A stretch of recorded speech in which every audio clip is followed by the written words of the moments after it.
Hi, I'm Jenny Clark, and I'm a pediatric occupational therapist, and I've been practicing for over 30 years, working with kids with disabilities. And I chose to be a pediatric occupational therapist so that I could help kids be independent in their daily activities and see those successes as they grow and mature. There's many different areas a pediatric occupational therapist can help kids. Some of those might include helping kids improve their fine motor skills, their gross motor skills, and some of those areas also include what we call sensory processing disorder.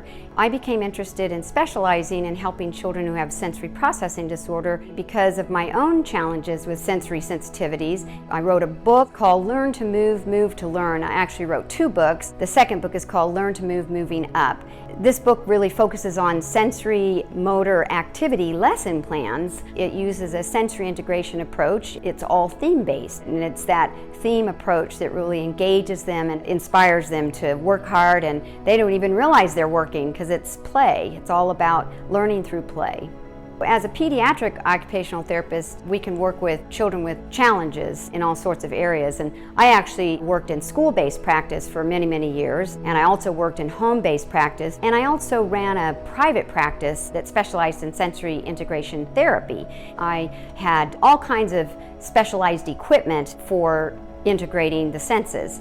I remember one little girl in particular that struck a special place in my heart. She struggled with social anxiety, making friends. She would cover her ears to loud sounds. She struggled with sensitivity to food textures and food tastes, and these pieces of sensory processing affected her self-esteem. She had little self-confidence, and she came to see me when she was about 5 years old. Some of the activities we did included swinging on specialized swings that hung from suspension equipment, jumping into ball pits to get this heavy work, sensory, deep pressure touch input, which is very calming and organizing to the nervous system. Also, we would do obstacle courses to help her develop what's called motor planning skills, to help her execute a sequence of motor actions for an end result. And we went through each step at a time, and she learned to tie her shoes, and she learned to color, and she learned to ride a bike.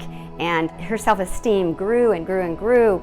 She just blossomed over the course of probably about 1.5 to 2 years of therapy. That little girl today is now in high school, and she is very much successful with making friends, and she sings and performs, and so a lot of stage fright has gone away because of that early intervention with sensory integration in occupational therapy.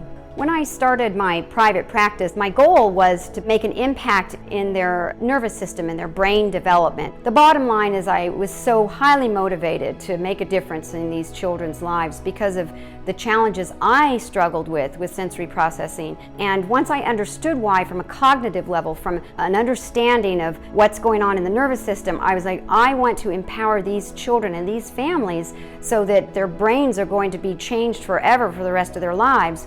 You know, it was all these pieces together that propelled me forward to really make a difference and help these kids. And you know, even to this day, I still get calls or texts or emails from families that I worked with. Their kids are now in high school and college and getting jobs, and the success that they have achieved because of their very early beginnings is really remarkable. It makes me feel so good that I've really helped them in their life.